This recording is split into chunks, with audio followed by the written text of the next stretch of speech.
Why hello, how are you doing? Welcome back guys to Rule of Two Review. Today we're going to discuss some interesting quotes from Take-Two about the Nintendo Switch. So I should say that it feels good to be back. I was of course out of town, back home in Denver for a wedding this past weekend, so I haven't been able to make many videos for you guys. I did have one video kind of ready to upload throughout the weekend. Hopefully you guys enjoyed that. I had a Star Wars video ready to go, my second one that I just uploaded last night as well. And other than that, I haven't really been able to keep too current on a lot of the news. So now that I'm finally back and ready to go, there seems to be quite a few things that have been happening that I would love to catch up on.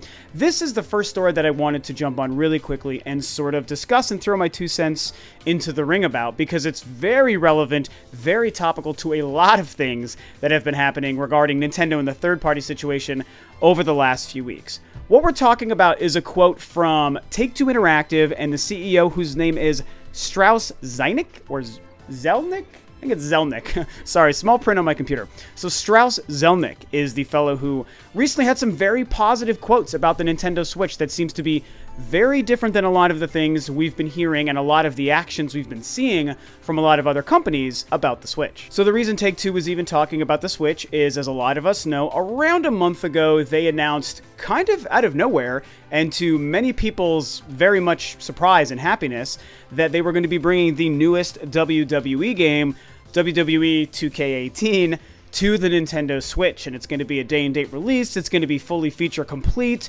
It's going to be all these great things, something that for what feels like almost an eternity we haven't seen coming to Nintendo consoles forever. I mean, since definitely back in the Wii days, and even then it was a different thing because they were made by different teams, they were different games because of the hardware. There were many other factors that made it different. Sometimes they didn't even release at the same time.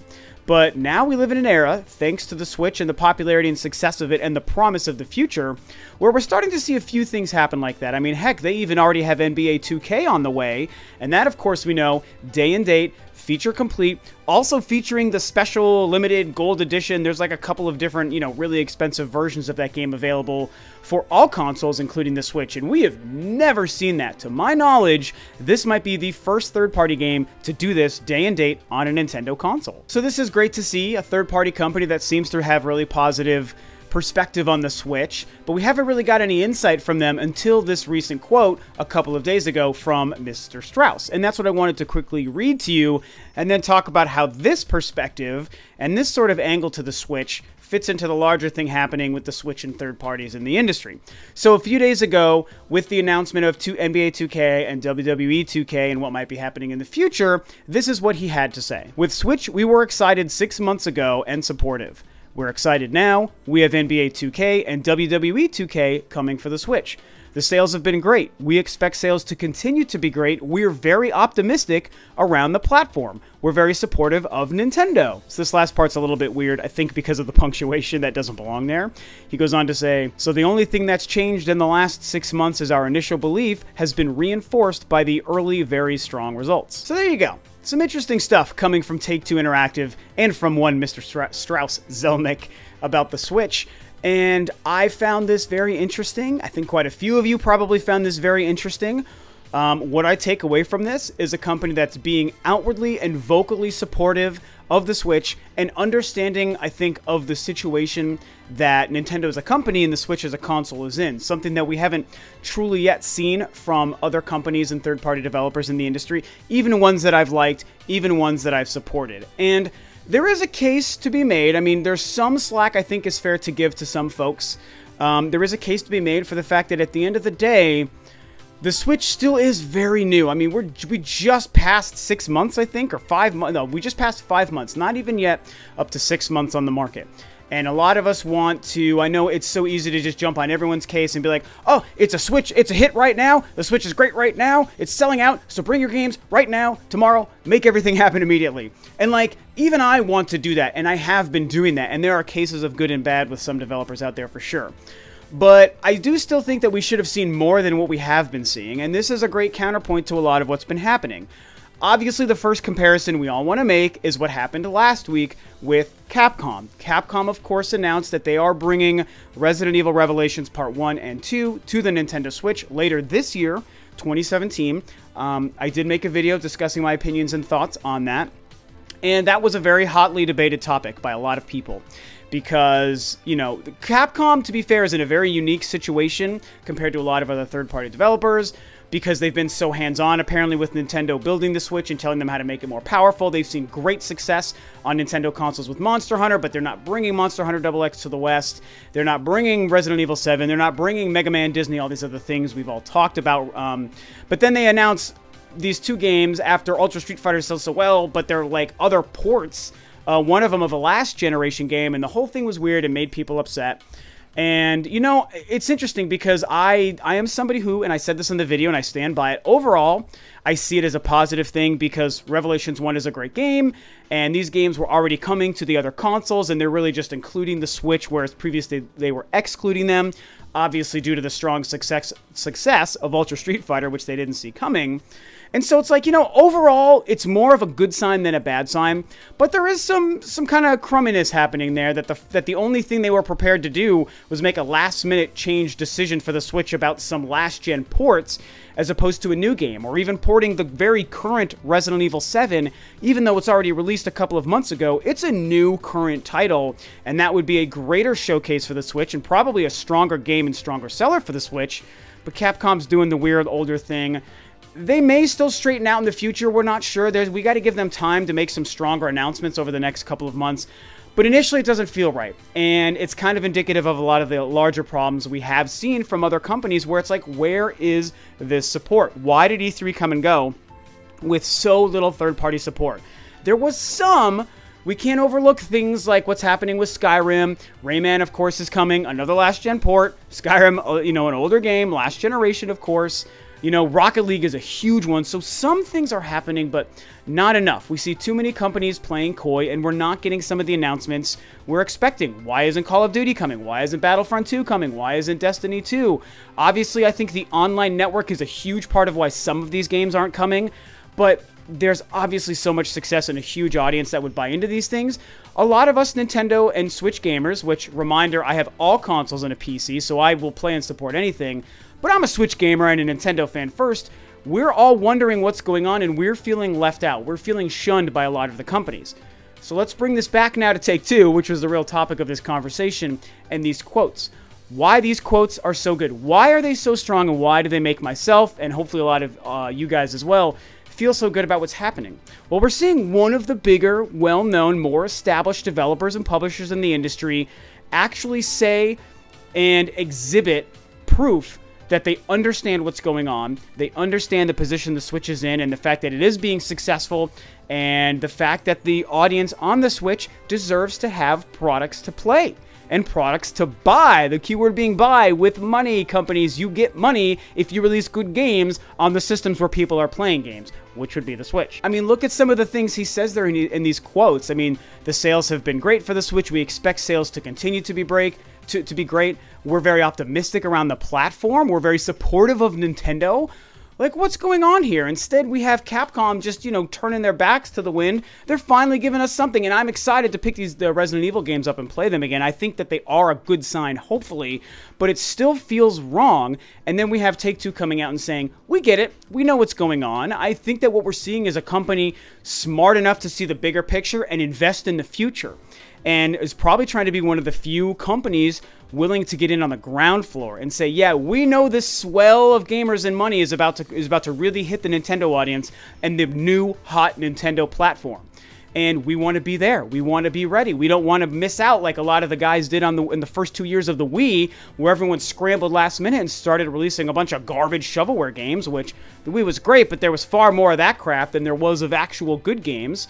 Thank God for Nintendo's games, but still, these guys, Take-Two, obviously see what's going on, and you have to appreciate that there's someone that's willing to say that, and I feel like these quotes are very much spoken not only to the public, but also to the gamer. I think that they knew where this kind of quote was going to blow up in the media, and in the news, and on social media, and how it was going to make rounds, and they knew they would be seen, appropriately so, as the good guys, as the guys who understand. I mean, there's no one in the industry outside of Nintendo reaching out to the Switch gamers saying, hey, we feel you. We know you want games, so we're going to give you games. You know, even give us time. I mean, even give us more notice that next year Call of Duty is going to come or what have you. No one is doing that. It's all mum's the word. Now, I've gone on record a few times saying that I think eventually maybe too far down the road to be worthwhile, but eventually we will probably start to see some more significant third-party support start to hop on board. That isn't indie stuff on the eShop, of course. And I still believe that. I really do think we're slowly building to that point, but I think too many companies are going to be waiting too long, and they're waiting to see, oh, we just want to see 20 million Switches on the store shelves before we think about bringing the next Call of Duty, or the next, Elder Scrolls game, or the next Grand Theft Auto, or Red Dead, or Dead Space, or whatever. We're waiting for that stuff. And it's like, you guys, I mean, it'll be great when that does happen, and I think it will, but I don't want it to be too little too late, which it probably will, and then they'll feel like it's all failing because they waited so long, and it's all the Nintendo Switch's fault, and it's the Nintendo gamer we can't trust to buy our products. It's not how it works, guys. The Switch is hot and selling right now because we are here ready to play any game. Look at Ultra Street Fighter 2. I mean, it's a fine game, but it's overpriced. I do enjoy it. I promise you guys I enjoy it, but it's overpriced, and it's a 25-year-old game, and look at how well it did, because Switch gamers want to play anything. And if stuff to the level of Call of Duty, of Battlefield, of Star Wars games, of, Mass Effect and all these other thousands of games we can start to name, if those start to come to the Switch, forget about it. You guys, there could be so much money to make. Release solid ports, release ports on time, feature complete, or at least as damn feature complete as you can get them, and you'll be surprised how much the Nintendo gamer, more so than last generation, I'll admit the Wii U was an unfortunate anomaly, but more so than last generation, the Switch gamer is going to be here to support you guys if you support us with quality games. Too many companies are consistently showing that they don't get that and they don't understand the platform. And here's the thing. Last point of this video. Man, I feel like I'm on a ranty roll. I'm just like bullet point, bullet point, bullet point. Anyway, last point before I end the video.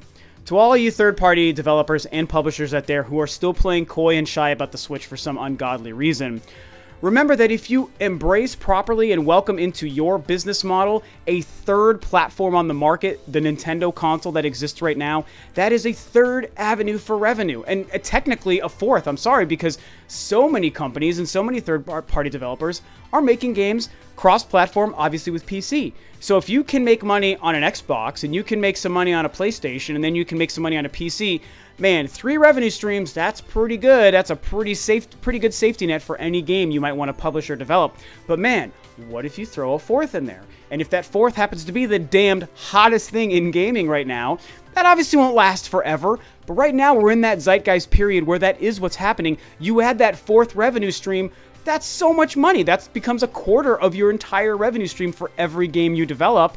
Not to mention if you start making more exclusives for different consoles, including the Switch. I mean, the Nintendo gamer, we're fickle, and I do understand. Okay, this is the actual last point of the video. I do understand that it's been a rocky road with the Nintendo consumer. To the publishers out there, I get it. We have been more fickle than I would like to admit we have been in the past. It hasn't really been myself. I'm playing everything on every console all over the place. Lots of third-party games on Nintendo consoles.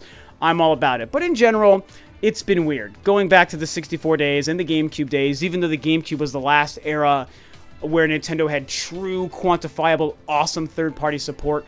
God, there was such good stuff happening. My second favorite Nintendo console of all time. So freaking good. And since then, it's been hard to know how to feed the Nintendo market to the point where we actually, the Nintendo gamers buying games enough for you guys to make money and things to be successful. I get it. It's been a very unfortunate, vicious cycle. I wish I understood it more than it did. I think, the closest thing I could come to an explanation was last generation. A lot of the ports we got in the beginning were also last-gen ports, and a lot of them were really poor quality, and they didn't run very well, and they were not feature complete. So the Nintendo gamer didn't run out to buy those crummy games when most of us had other consoles to play the better versions on. So at the end of the day, the final message is, you got a fourth revenue stream with a great, hot, brand new Nintendo console that everyone's loving and everyone's buying. And by the time holiday rolls around and Mario Odyssey sells a jillion more Switches to everyone in the world, and holy freaking cow, you're just throwing more buckets out there to catch more rains of money. It's like you put a bucket, you're catching some money. You put another bucket, you're catching more money. And that's what's going to happen. So if you acknowledge that, if you release games that are quality, if you release ports that are up to par with the competition and aren't late by months upon months upon months, we're here, man. There's so many of us here ready to buy your games if they're good and if they're released properly. Take-Two has made some pretty encouraging quotes, and I really appreciate what's going on. Is that going to lead to other things down the road? I don't know. Maybe. I think that we're going to see a lot of strong sales for NBA and WWE on the Switch. I really, really do. And is this, I believe, the same Take-Two that's behind Grand Theft Auto? I'm not 100%. I'll need to double check that. But man, you guys really need to start paying attention to some of your other games. And if these do well, I hope you're already preparing right now for the possibility that things start to fly off the shelf, and then you don't want to be behind the curve with your next big games. If I'm thinking of the right company that makes Red Dead and Grand Theft Auto, man, you would be silly not to have those games on the Switch. I know the power of the Switch is something, but you can work around that stuff if you know that the money is there to be made. You can make a quality port still. So that's what's going on. Those are the quotes from Take-Two. Very great stuff to see to see today. Really optimistic about what's happening, and I just thought that it was a good example of a third-party developer doing the right thing and saying the right things and showing proof and evidence that they know the right things by actually releasing the right stuff. And I say this as somebody who's not interested in either of these games. I ain't playing NBA 2K, and I ain't playing WWE. I'm not buying them. I'm not into them, but these are great games to see coming to the Switch. So good on you, Take-Two. Very, very happy to see that. And now, of course, I want to hear from you guys. Do you think this is great news and great to see like I do? Do you think maybe it doesn't really make a difference and it's another third-party developer blowing smoke up our skirts? Who knows, man? I do want to hear what angle you guys take on this news. But that's it for now. Thanks, of course, as always, for tuning in, guys. This is Rob of Rule of Two Review, and I will catch you guys next time on another video.